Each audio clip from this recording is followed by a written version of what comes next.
Thank you, Dean, for the introduction, and good evening. I want to start by thanking the College of Engineering for selecting me for this prestigious award and to share how honored I am to have the opportunity to speak in front of this accomplished group of peers and faculty. I want to share what the values represented by the Hugh Rumler Award of Sincerity, Integrity, and Goodwill mean to me.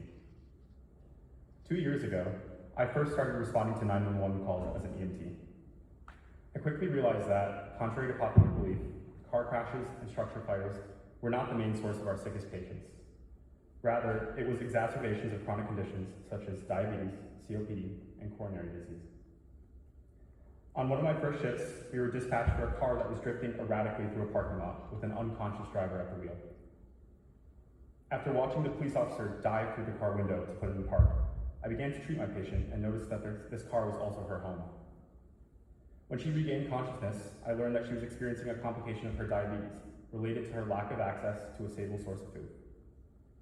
I explained that she needed to see a doctor to adjust her insulin dosage, but she declined as she couldn't afford to miss work. I was afraid that without access to primary care and education about her diabetes, this would happen again. This is the reality for countless underserved patients. Chronic conditions that are entirely manageable with proper care become emergencies without it. I have come to understand that ensuring long-term health extends far beyond individual patient interactions. It means increasing health literacy in the broader community and training the next generation of culturally competent providers. To start contributing to a solution to this problem, I began volunteering at Hope Clinic, a free clinic for uninsured patients in Ypsilanti. It was there that I witnessed how access to consistent, individualized primary care could transform patient outcomes. At Michigan, I had the opportunity to lead free first aid classes for community members and student organizations, and to help reestablish Michigan's campus ambulance program, building a dedicated first response unit staffed entirely by over 25 student EMTs.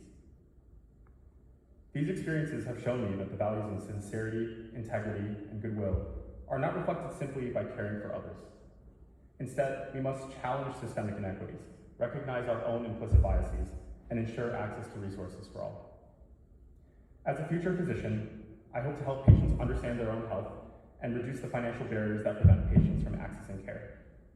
And as a future engineer, I hope to never lose sight of the bigger picture by keeping the people at the center of my innovations. I want to conclude by acknowledging a few people who have made my lifelong dream of becoming a doctor possible. My research mentors, Dr. Juha Min and Mohammed Asadi Tokmadash, who's here today, taught me the value of determination and methodical organization while working to improve the standard of care for patients suffering from prosthetic joint infections. My paramedic clinical mentors at Huron Valley Ambulance showed me what true kindness looks like while treating patients in their most vulnerable moments. Lastly, I want to thank my friends and family for their unconditional support, pushing me past the most difficult of obstacles. Congratulations to all my peers who have been recognized today. Thank you, and go Blue.